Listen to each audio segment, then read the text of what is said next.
Yasodanandana Raja Janaranjana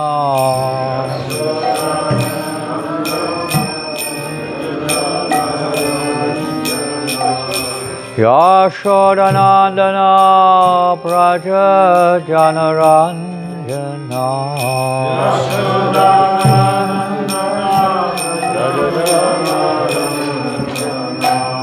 Yashodanandana Prajajana Ranjana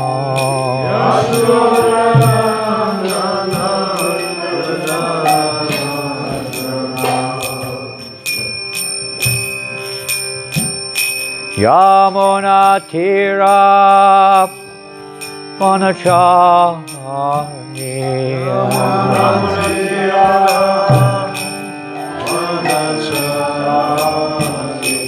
Yamuna Tira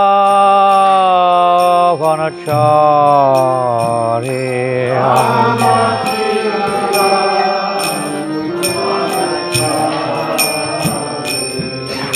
Radha Madhava Kunja Bihari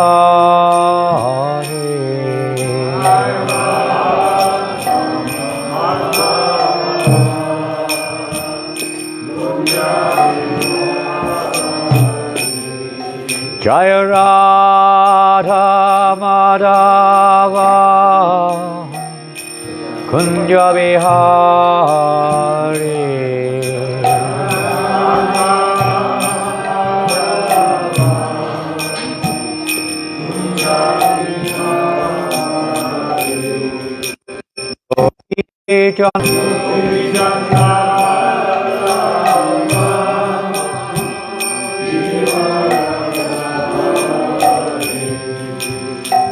Yasodanandana Brajajana Ranjana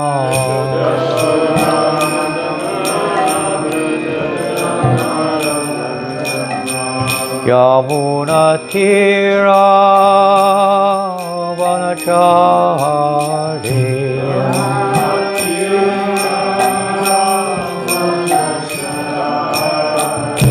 Yamuna Tira Vanachari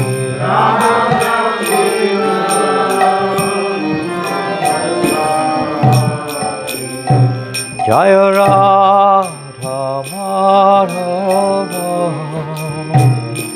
Kunja Bihari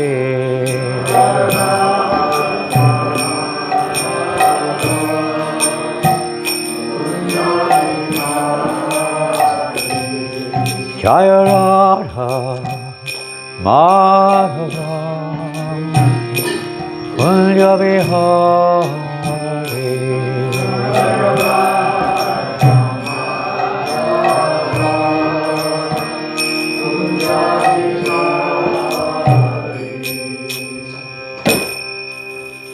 Jayom Vishnu Pada Paramahamsa Parivraja Kacharya Ashtota Sata Shri A.C. Bhakti Vedanta Swami Shri Prabhupada ki Shri Prabhupada ki Jai Shri Shri Gaur Nitai ki Shri Shri Krishna Balaram ki Shri Kiri Govardhan ki Shri Shri Radha Govinda Madhava ki Grantaraj Srimad Bhagavatam ki Gaur Premanandi. All glories to the assembled devotees. All glories to Sri Guru and the Sri Gauranga. All glories to Sri Prabhupada. Nama Om Vishnu Vidaya Krishna Prashtaya Bhutale Srimate Bhaktivedanta Swamiti Namane. Namaste Saraswate Deve Gauravani Pacharine Nirvasesha Sunyavari Pastachare Shatari.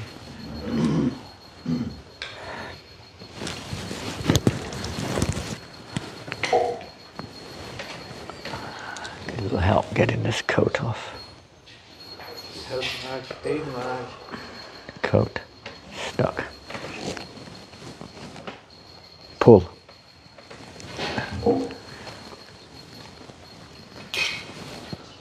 It's easy. Thank you.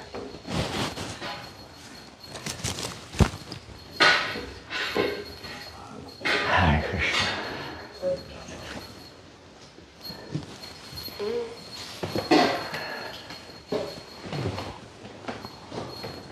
Are we still on a list of names? Are we still on a list of names? Chapter 23 of the 9th canto is. First we approach the devotees, the names of various kings and devotees. Then we'll come to Krishna. This is a lineage which will bring us up to remembrance of Krishna. Om Namo Bhagavate Vasudevaya.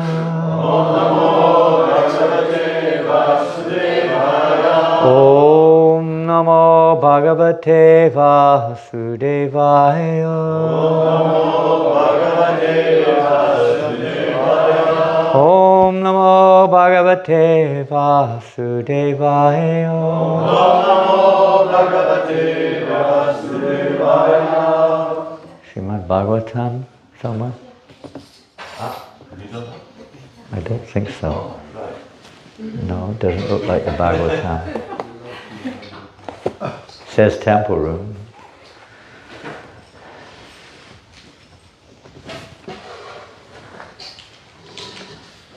Thank you, Miss.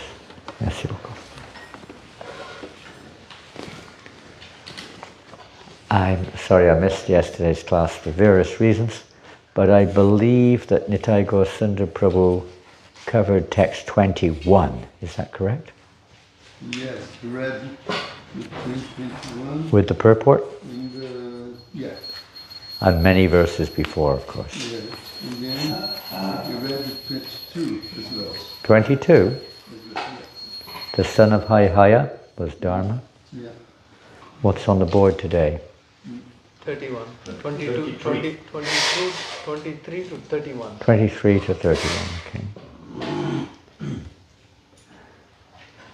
So, which one's on the board?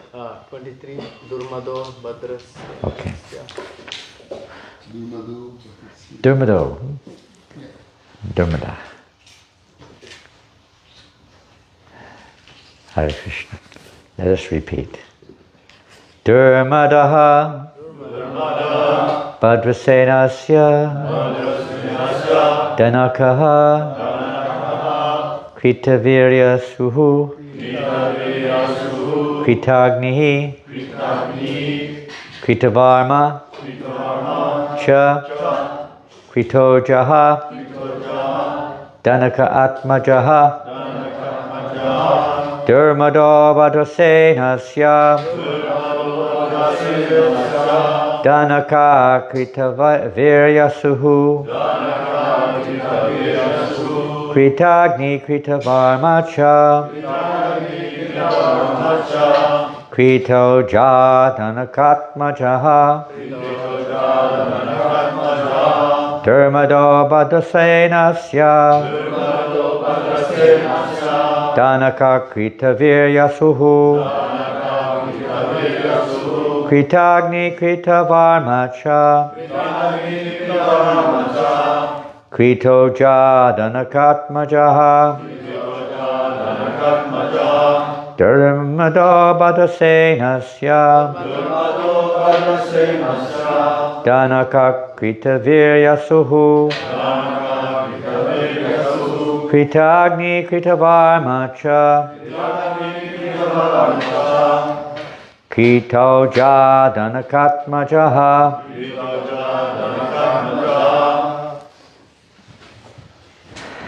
Durmado Badrasenasya.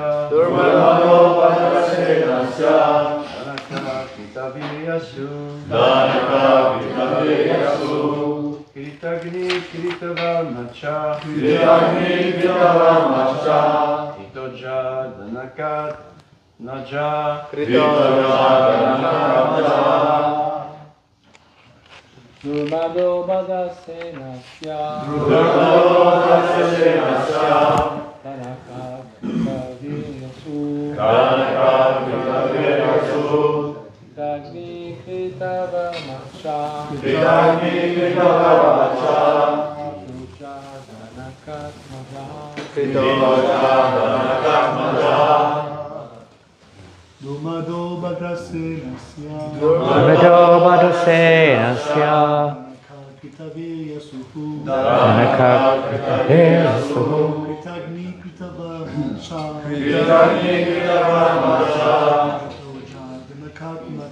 Toja Danakat Majaha Ladies. Durmado Badasenasya Durmado Badasenasya Kaviryasu Kritagni Kritavarmacha Kritoja Danakatmajaha.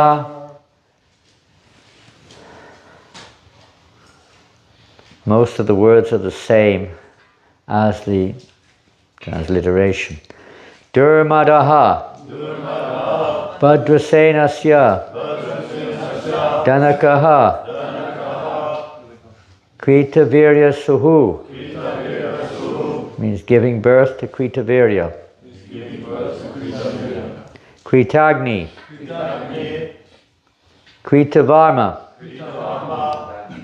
Cha also Kritoja Danaka Atmaja sons of Danaka.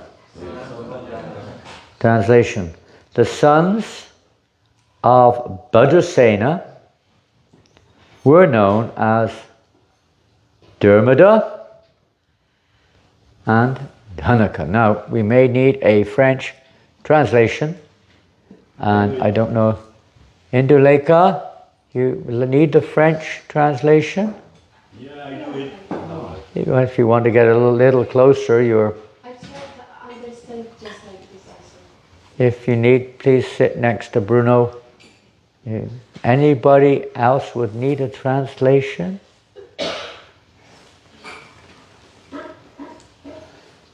We have Slovakian in the back here if anyone needs. Against the window. Okay. Thank you, Bruno. And thank all the devotees for your association this morning.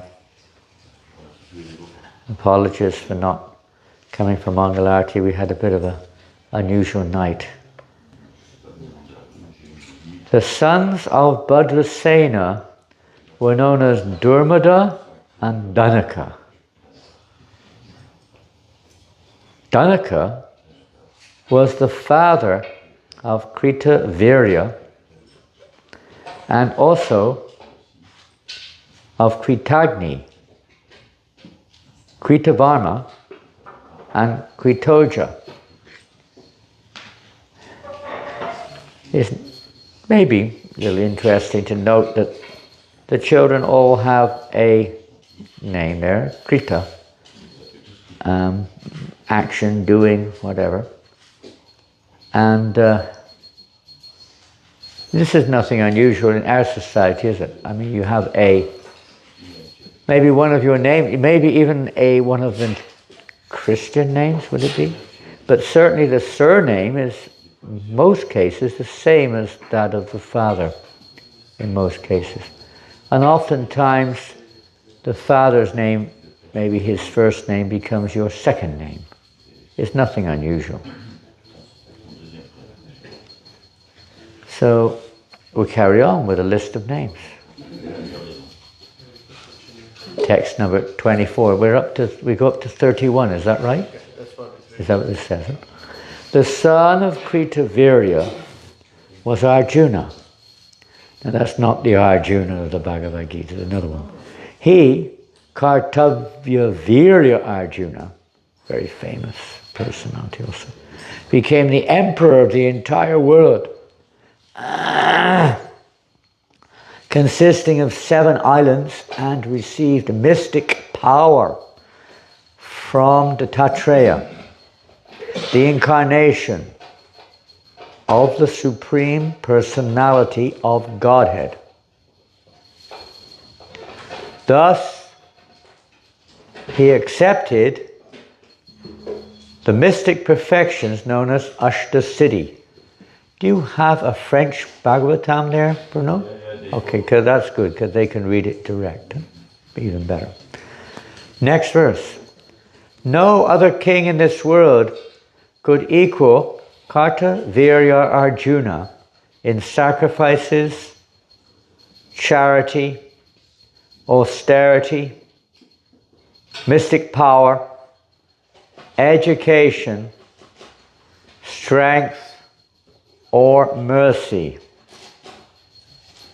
For 85,000 years, Kartavirya Arjuna continuously enjoyed material opulences with full bodily strength and unimpaired memory. In other words, he enjoyed inexhaustible material opulences with his 6 senses. I can see Jyoti getting very excited here. Sounds good, huh? It sounds very nice. Can you imagine, Madan Gopal? How many years? 85,000 years enjoying your senses with inexhaustible material opulence. Very strong person, ruling the whole world. Of the 1,000 sons of Kartavirya Arjuna, only 5 remained alive after the fight with Parashuram. Well, that's another big topic, which is discussed, I think, elsewhere. That's a whole subject in of itself. Huh? The danger of becoming proud. You may be very powerful. You may be even the president of New Mayapur. Can you imagine? President of New Mayapur.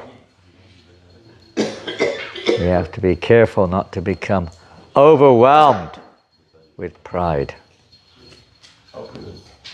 Huh? Huh? Whatever the cause may be.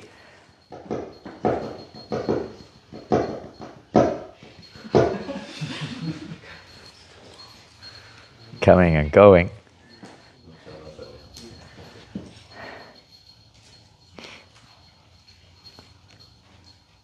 Next verse. Jayadvaj, back again, had a son named Talajanga, who had 100 sons. They used to have a lot of wives also, usually. Not necessarily from the same wife. Sometimes it is. Some had Kshatriyas, they could have many wives. Huh?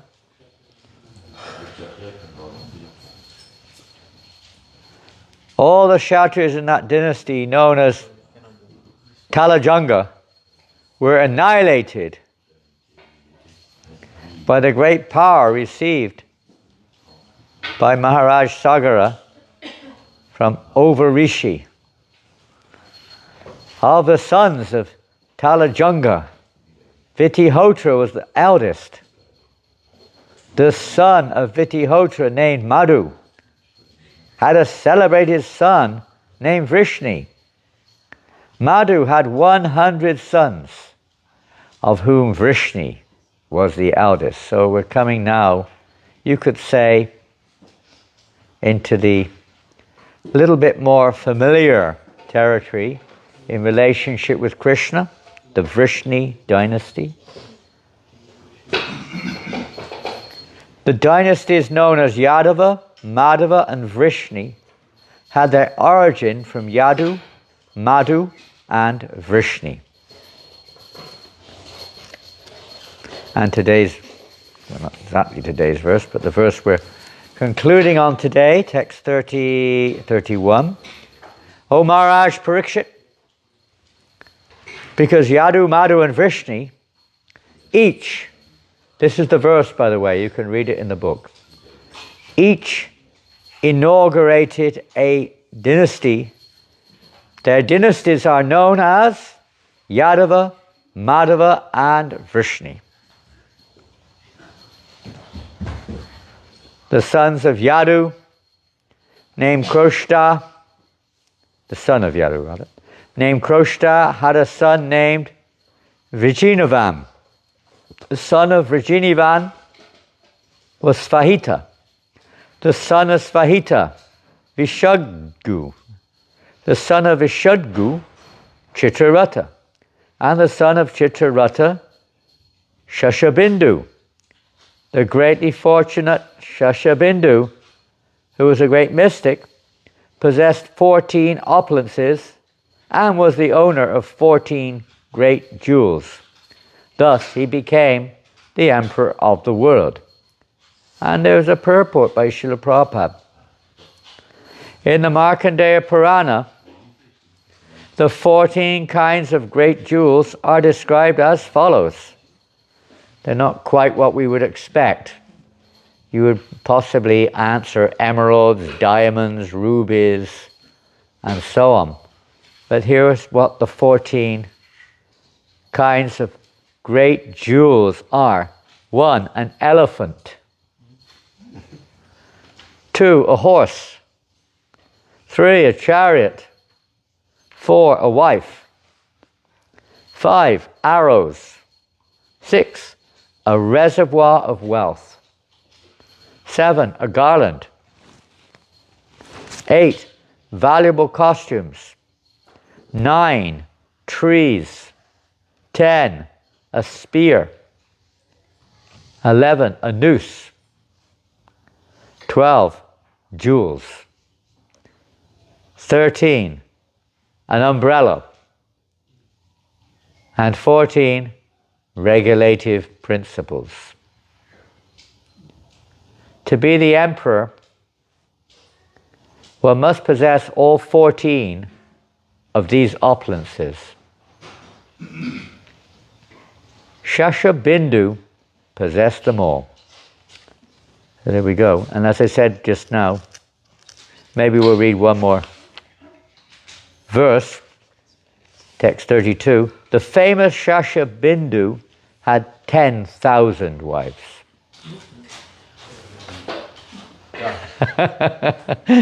This is almost inconceivable. We may be able to conceive of, hearing in recent times persons who had several wives. I don't know what the present situation of the world is. Some parts of the world, they still allow, or it still happens, a man has several wives. But it's not very common. In the Western world, it's illegal, at least at the same time. They may change 50 times in a lifetime, but at the same time it's illegal. In the, perhaps still, I don't know.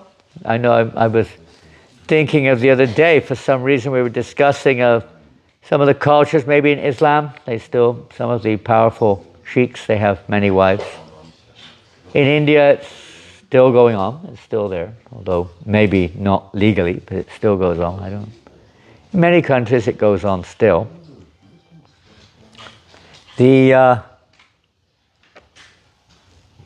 For us it's almost, okay, maybe 1, 2, 3, 4, 5, 6, 7, 8, maybe 9, I don't know how far you can go, but 10,000 is quite stretching it.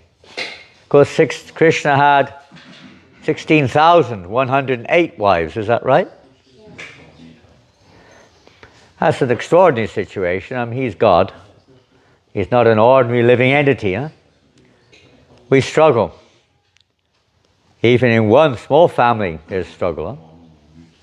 One man, one woman. Struggle to maintain, oftentimes. What to speak of 10,000. You have to care for 10,000 if you happen to be the husband. And we hear from Chittaketu, for instance, he had even more wives. I mean, it's just an unimaginable amount of wives. We won't even mention how many. It's like mind-blowing, 10 million or something crazy. Like the whole population of London. More than that, because half of them are men or something like men. And he had, and none of them gave birth, you can imagine. And then finally one gave birth. What was the result of that? The other 900, whatever it is, 10 million, 9,999,000 or whatever, became somewhat ignored. You can't ignore, you've got to be careful. Pride is one thing, envy is another. And envy comes very easily. We were listening yesterday how Prabhupada was saying that everyone in this world is jealous. When they see somebody's got something we don't have, we become jealous. Huh? Whether it's knowledge, respect, beauty, strength, fame, whatever opulence it may be, which really has its, you could say, origin, residence in Krishna, is reflected in conditioned souls due to their karma. We become attached to it and think, I am very strong, I am very beautiful, I am very rich. Well, we all know that this is just a temporary illusory identity, which we may have, but others who may not have that or not have so much of that can be jealous. And when they become jealous, then, well, there's no way of telling, depends on their capacity, but wars may be fought, murders may take place, all kinds of things due to jealousy, defamation. Now we have wonderful methodology in this day and age called social media. You just put something on the social media and you can defame somebody practically in a moment. Even if it's an untruth, it becomes, a scar for that person practically, and so many people's minds begin to doubt, and so on. Campaigns are, let's say, created. Anyway, this is the material world. You can't stop it. We're here because we're envious or jealous of Krishna. And that tendency is bound to manifest in our dealings, unless one is pure. As one becomes pure, one would hope that envy and jealousy diminish. But anyway, just a little off the mark, you could say, but you imagine having 10,000 wives. It's like when you worship the demigods. How many demigods do you have to satisfy when you do Deva Puja? 33 million. Huh? 33 million. 33 million? Pretty tough, huh? It's hard to satisfy three, what to speak of 33 million. You satisfy one person, you dissatisfy another. You give more respect to one, the other one becomes, why you're not respecting me? Right? Quite common. What to speak of, satisfying 33 is such a risky thing. To satisfy 33 million demigods. How are we going to do that? Therefore, this is not a very recommended or safe. It's there, it's recommended in certain cases, but it's very risky. It was recommended to worship Krishna, the head of all the demigods. Watering the root, everything, feeding the stomach properly, whole body is nourished. So anyway, this is the number of his sons was 10. He had a few sons as well. 10,000 lakhs. A lakh is what? 100,000 times 10,000. Yeah, 100,000 times 10,000. Work that one out. What's 100 million or something? Something like 100 million. 100 million sons. Whew. I know, something like that. 10 million. 10 million? 10 million. One crore. Well, yeah, 10 times a lakh would be a million. 100 times that would be 100 million. 1,000 times that is 10,000. It's more than 100 million. I think it's something like a billion or something like that. Quite a lot anyway. Even if it's only 10 million, that's still a fair few. You spend your whole life giving them names.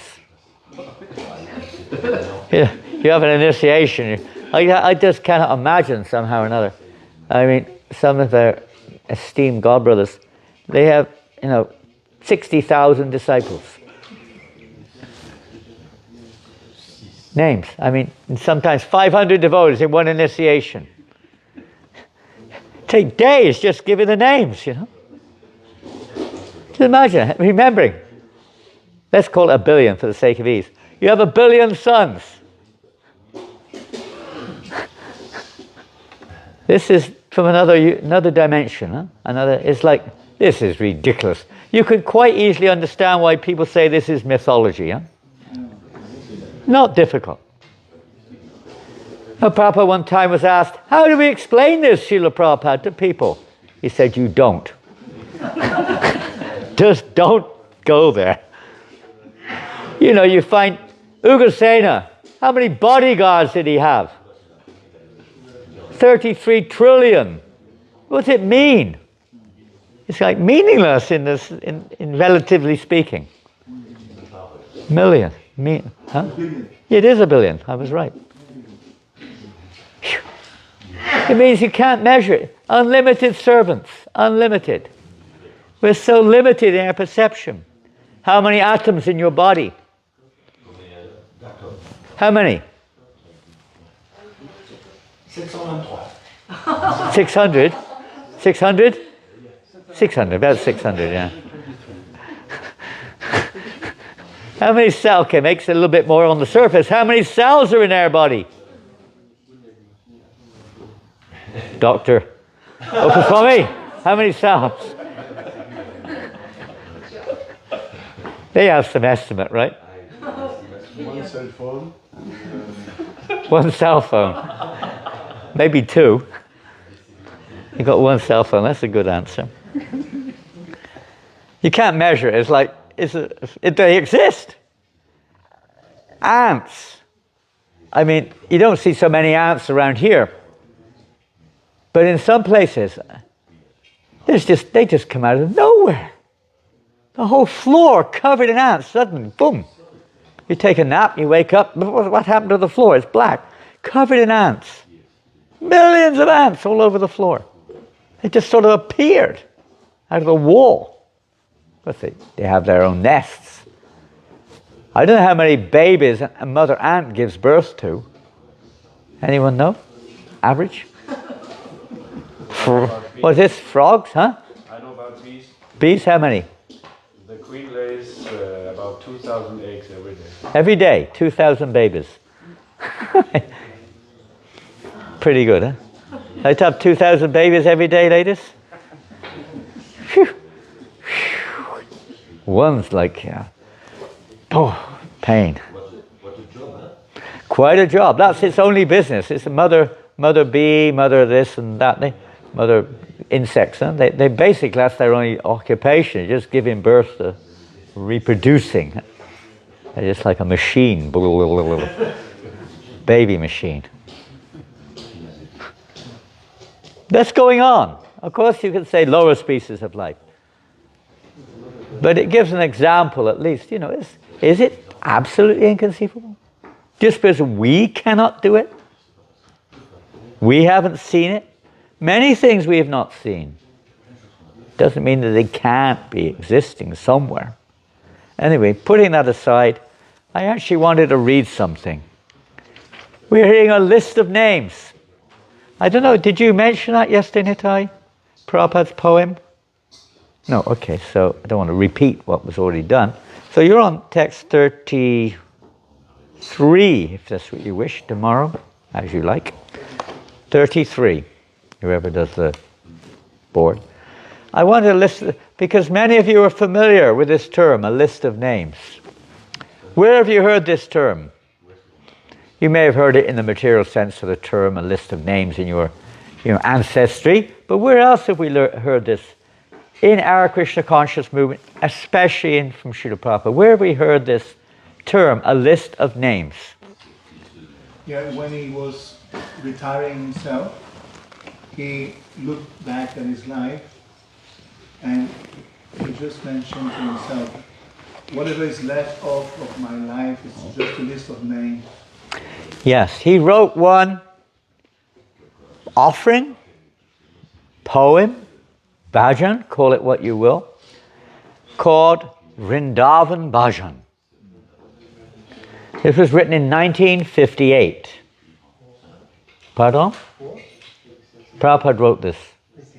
1958. No, 58. Vrindavan Bhajan. Yeah. And just before he took sannyas, in 1959. So he wrote this poem. And it's quite well known to devotees who've been around for a while. And it's a deep meditation and relevant to all of us. We're all in a sense in a similar position. Prabhupada writes, I am sitting alone in Vrindavan Dham. Prabhupada was literally sitting alone at that time. He had no followers. He had no movement per se. He had no regular supporters, friends. He was basically alone. Fairly elderly, in his 60s. A sadhu, like many sadhus in the eyes of the public. Living in Vrindavan, spending his retired life. We're looking at it from the perspective of the perhaps others who would see him. No one would contemplate the future. Prabhupada, of course, had an absolute mission within his heart. But no one could pick that up, practically. In this mood, Prabhupada said, I am getting many realizations. Sometimes when we feel alone, we feel destitute, we feel confused, bewildered, we turn to Krishna. Sometimes that's when we get deep realizations. I have my wife, Prabhupada said, sons, daughters, grandsons, everything, but I have no money. In this material world today, if you have no money, you don't stand very well. So they are a fruitless glory. Krishna has shown me the naked form of material nature. In fact, we have nothing really, do we? We think we have bodies, we think we have some shelter, some family, some wealth, something. But in reality, we have nothing. Sometimes it's said we have to be like that. We have to be naked before the Lord. It doesn't mean... I remember I was giving a class at the Manor in 1975, and the class finished. Maybe you heard this one. The class, and everyone went for breakfast except for one hippie boy. Huh? Is it? Very famous. You've heard it? Really? Well, this is quite amazing. I didn't know it went that far. I saw it. You were in the class? I know. It happened in reality. There was a boy in front of the deity. Yeah, well, I was the one who was there. I finished the class and I talked about, surrendering everything to Krishna. That was the topic. That was the verse. So afterwards, that day I went to the back to organize the flower vases on the side room of the temple. Everyone else had gone, practically speaking, maybe one or two devotees were there. And this boy was there, and he came in front of the deities, and he stripped naked. And he offered his clothes to the deities, his smelly jeans and t-shirt and everything else that he had I on. was on the staircase when they came rushing out. Okay, you were outside. I was inside. I was in the temple room. The women came rushing out of the temple. There's naked, long-haired guy stood right in front of Radha Gokulananda, stark naked, offering his dirty clothes to the deity. Offering everything to Krishna, that's all he had. What the date is, I mean, who knows what was going on there? Quite a shock for the devotees. It's not the first time that someone went running in the temple naked, by the way. But this was specific because he thought, offer everything to Krishna. That's his simplicity. So in one sense, you could understand, oh, Krishna, maybe Krishna, thank you very much. Who knows what he said? Krishna sees what he wants to see. We see what we see. He sees what he wants to see, you could say.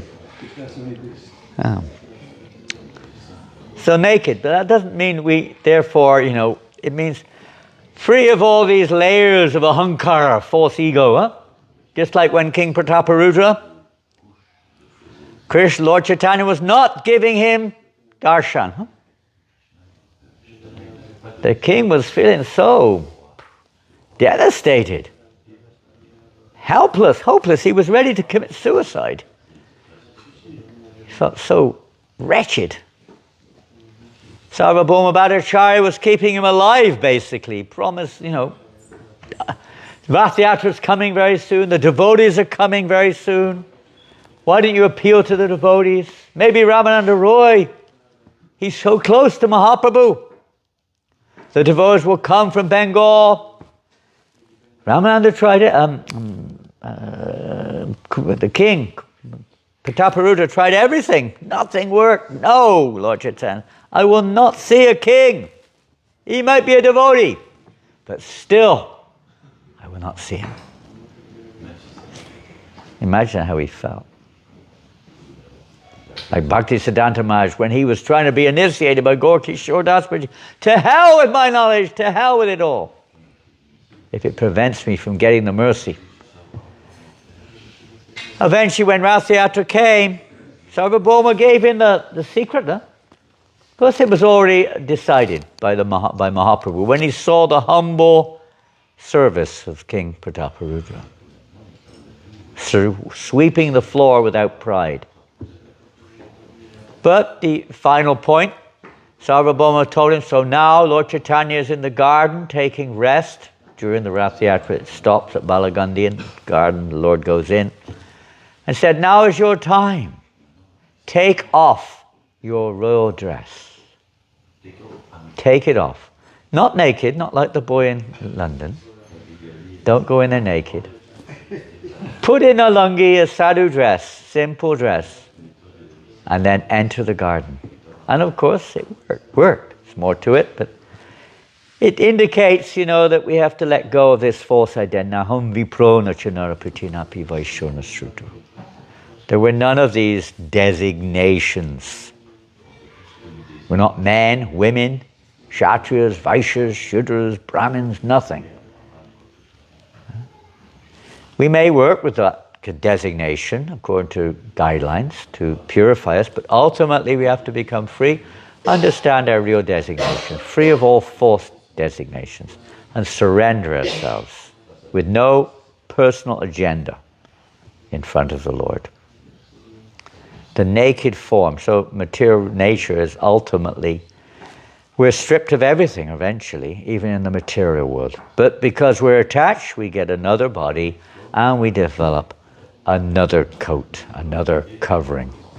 By His strength, it has all become tasteless to me today.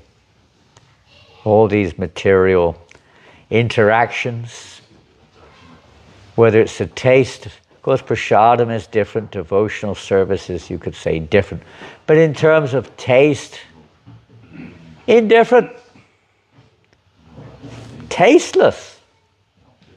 People live, don't they? They sit around, taste, eating food, talking about social events, talking about politics, talking about health, family, wealth, So many subject matters they have, huh? But for one, with this realization, Prabhupada's talking like this, it's become tasteless. No longer a taste for it. Even without Krishna consciousness, some people get this realization how tasteless the material world is. It's just so shallow, with a bitter pill at the end. Yasyaham managrinami harisheta dhanam shanai. This is famous verse. Huh? I gradually take away all the wealth of those upon whom I am merciful. Not something that an ordinary karmi would consider to be mercy. Huh? We pray to God, what for? My dear Lord, please take away all of my material assets. Please take away all of my attachments. Please take away everything which is unfavorable for my service to you. I mean, devotees may pray like that. I'm not saying they don't or do, but people in general don't normally pray like that. Is it? You are very familiar with, let's say, prayer. Some do, but very rare. In the Christian world, whatever it's called, Islam, Hindu, Buddhist, I don't know Buddhist so much, but in most people who pray, they're asking for something, huh? Give me. Give me, give me. House for dear Lord Krishna. Please give me a house by the sea, and the color to be Jaya Jagadisha. Jaya Jagadisha. Da da da da da da. All glories to Mahatma Gandhi. Yeah, a nice house by the sea. Or a nice house in Lucé Mall. Somewhere. Or a nice house, it's not so bad, on New Mayapur, give me a house. No, you can't get a house here. Harder than getting a house by the sea. But whatever it is, people are looking for something, huh? They don't usually pray, my Lord, please free me from my good reactions. Right? Please free me from the result of my good pious activity. Do you hear people pray like that? Please forgive me for my sins, so that I don't have to suffer, right? Never mind if you have to suffer. But as long as I don't have to suffer, please forgive me. You don't see, please forgive me for my pious activities. People don't even think like that when they speak or pray like that. Because their understanding doesn't go beyond the level of material nature practically. Heaven, hell, or something like that. Doesn't go to that spiritual platform. Improvement. Generally in religiosity is to improve our material lot. More pious lot. Better lot. But not to transcend it. To rise. And here we see Krishna is very merciful. He takes away that which is an obstacle on our path, if he's very kind. Gradually, not necessarily all at once, be too much all at once, but gradually. And that doesn't just mean, house, family, whatever, position, but our internal misconceptions, our internal illusions of seeing ourselves in the center, etc. By various means, maybe by frustration, by not getting recognized, by this thing, that thing, we may come to that realization eventually and surrender. How was I able to understand this mercy of the All-Merciful? Everyone has abandoned me, seeing me as penniless. Wife, relatives, friends, brothers, everyone. This is misery. When everyone abandons us, it can be misery, huh? But it gives me a laugh. I was laughing. How amazing. Krishna is doing. As I sit alone, Prabhupada says, I sit alone and laugh. In this Maya, samsara, this illusory cycle of birth and death. Who do I really love? Of course, you could say there's degrees, but ultimately it's really love of ourselves. We're trying to satisfy ourselves. Others give us happiness, therefore we love them. So-called love. And if they don't give us happiness, it changes. It's not real love, which is ahoitikiya pratiyata, unmotivated, uninterrupted love. That's only possible with Krishna. Because no one else, we don't know anyone else. Everyone else, what do we know? Their body, their mind, always changing. Huh? It's not the real self. Always changing. And their minds are changing and the relationship changes. And we see constant changes in relationships are going on. Where have all my loving father and mother gone now? Where have they gone? How many mothers and fathers have we had? And where are all my elders who are my own folk? Who will give me news of them? Tell me who. Who will give me news? We don't know where they are. Many of us have lost our parents or family members. Where are they now? Tell me. Probably say, where are they? We may have some idea or not, but we don't generally know. Where are they? They're somewhere. Not the body, but the soul. All that is left of this family life is a list of names. A long list of names. You can trace it back. In really speaking, we're all related. If you really trace lineage thoroughly, we're all family related. Although it may be very distant. We wish we weren't sometimes. But it's a fact. A list of names. What is the value of that list of names? Everyone, like the froth, probably gives a beautiful example, like the froth on the sea.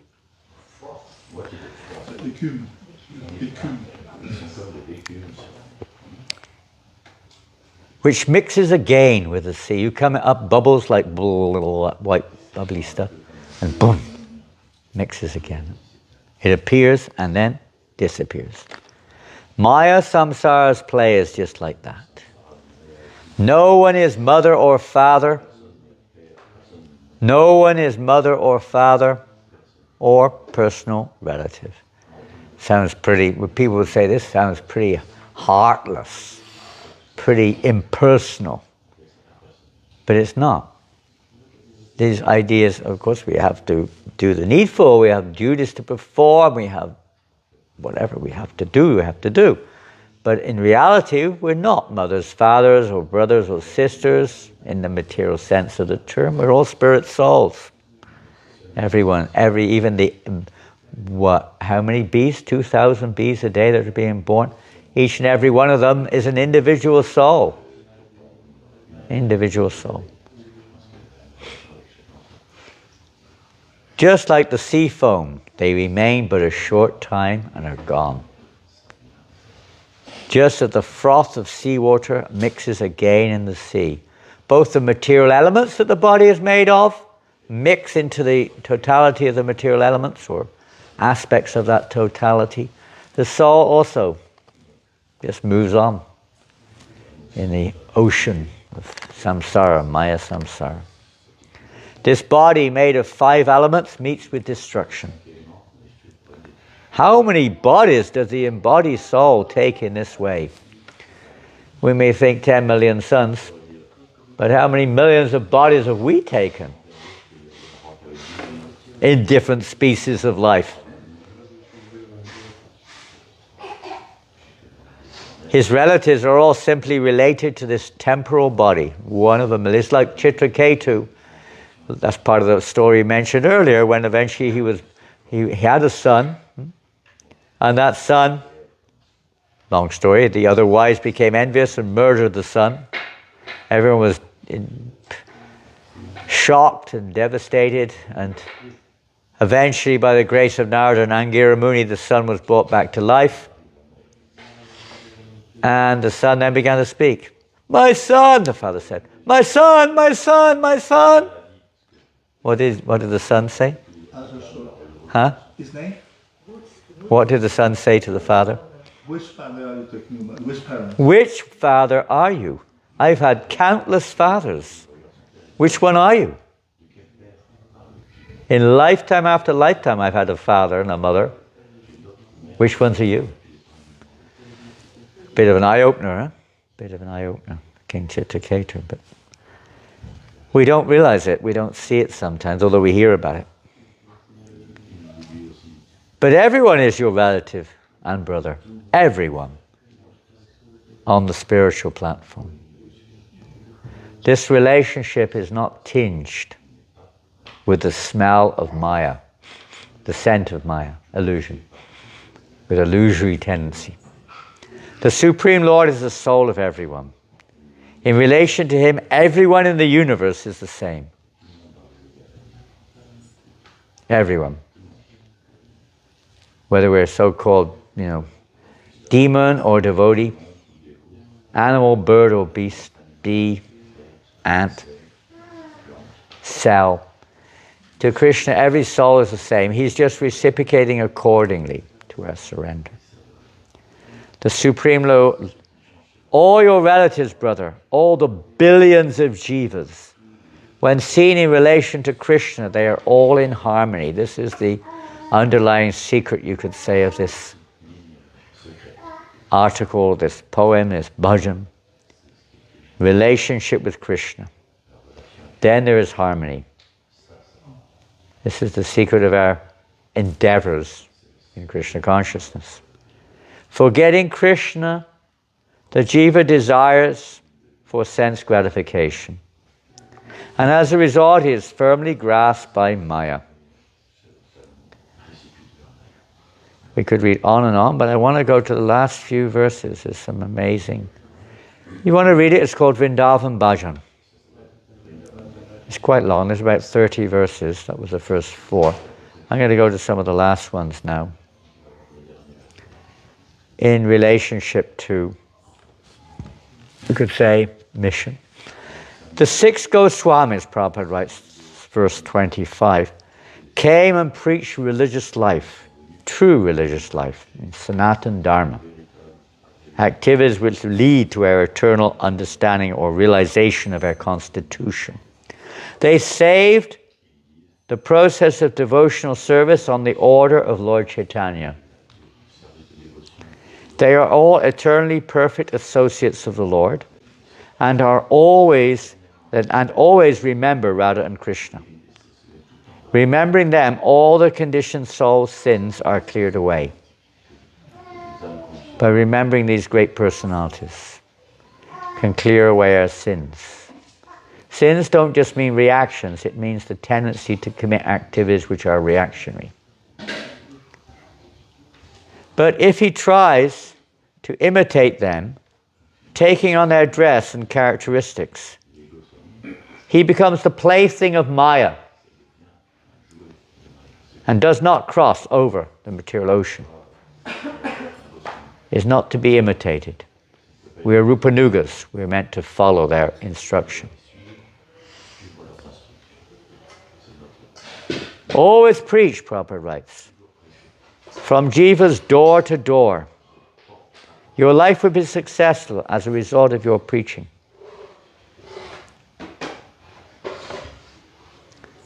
Shri Daita Das, that's Srila Prabhupada's Guru Maharaj, Srila Bhakti Siddhanta Saraswati Thakur, gave this instruction. Chant Hare Krishna loudly. This is my initiation.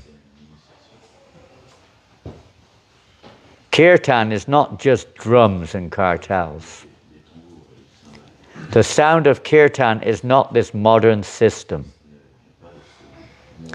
Anything favorable for devotional service is all Madhava. And the only enjoyer of the 3 worlds is Yadava. Maya's pride and joy, of course they didn't have the modern technology in those days. The radio was the big thing. Maya's pride and joy, the radio sound. Destroy them all. I said, destroy them all by forceful kirtan. Mayas in all these newspapers, news of the world. Preach that throughout the whole world. Preach it throughout the whole world. Sitting alone in your room shouting, you may increase your bile secretion. He's talking about those who want to hide away and think that they can, force their way, as we heard from Pichu Prabhu the other day, knocking on heaven's door. It's not to be forced. We may think, well, I can make my own process and do this, and I will get the result. Sitting alone in your own room shouting, you may increase your bile secretion, but in 10 million births, Sri Hari will not be pleased. Sri Hari is no one's father's property. Come out of your cage. Stop making objection. Everything belongs to Sri Hari, and Sri Hari belongs to everyone. Chant the Hare Krishna mantra loudly. By the performance of Sankirtan, there will come remembrance automatically. Then there will be Nirjana Bhajan manifested in the heart spontaneously. Srila Prabhupada ki jai. That's just the beginning 4 and the last 4 verses of his poem. Deep reflections, huh? Yeah, too deep. Too deep, yeah. I'm going to drown. We may not be able to dive in immediately, but at least we should be aware. Basically, that's what Prabhupada has done when he created this movement. You were thrown in the deep end. On many of us, on my first time I ever entered a temple, besides being packed full of prasadam during the first hour, the next hour was on Harinam Sankirtan on Oxford Street. Just thrown out there, with no knowledge of anything. Straight out on Harinam. That's how it was. As soon as the Harinam's over, immediately engaged in further services. Making incense. And then straight away, shoveled into the evening program. And then more prasadam shoveled into you. Thrown in the deep end. Didn't have time to think, practically. After think, what happened? 8 hours later, what happened? Wow! I go, woo, whirlwind.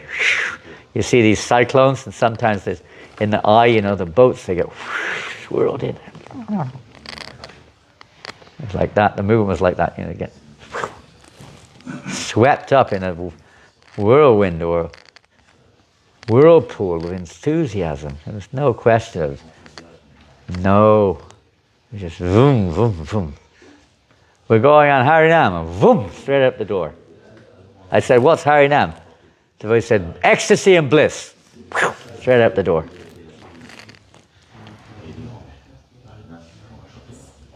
Hare Krishna. Hare Krishna.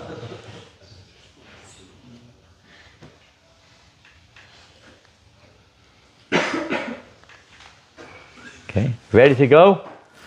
No, we want more. Let's go, let's get out there. Harinam all through the fields and the forests everywhere of New Mayapur. That's also Sankirtan. Looking after the cows and the land and chanting Hare Krishna, and looking after the temple, worshipping the deities and chanting Hare Krishna. Just get into it. Okay, any questions?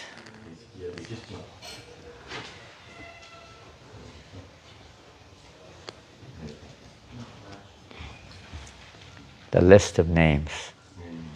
As we heard from Pichu Prabhu the other day, Prabhupada was saying we want a certificate for Krishna that this man or this devotee has done something. Done something, not a certificate. He was very mild the other day in his words. Prabhupada actually writes from a pack of asses. That type of certificate we don't need. It can be used in Krishna service, but it has no value whatsoever in reality. A PhD, a master's degree, can be used, but what use are they in the spiritual world? Hey, I'm a PhD, listen to me. Hey Sabal, I'm a PhD. What difference does it make? Okay, here you go, here's a lunch pack. Get out there and look after the cows.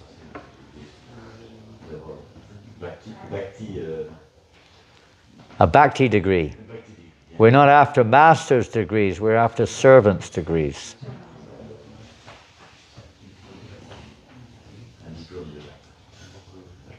We have Bhakti Shastri degrees, Bhakti Vaibhav, Bhakti Vedanta, Bhakti Sarvabhauma.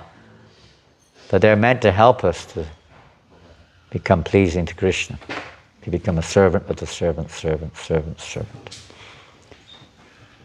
Not a master of anyone. When Prabhupada was in London, there were some nuns, they asked, "Are you the spiritual master of this movement?" And Prabhupada very quietly answered, "No. I'm the servant of this movement."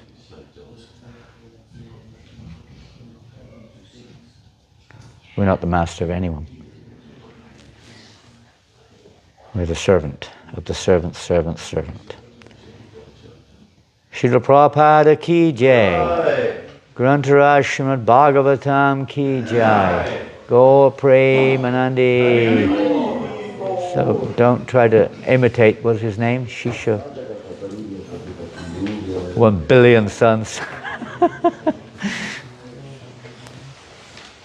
Hare Krishna.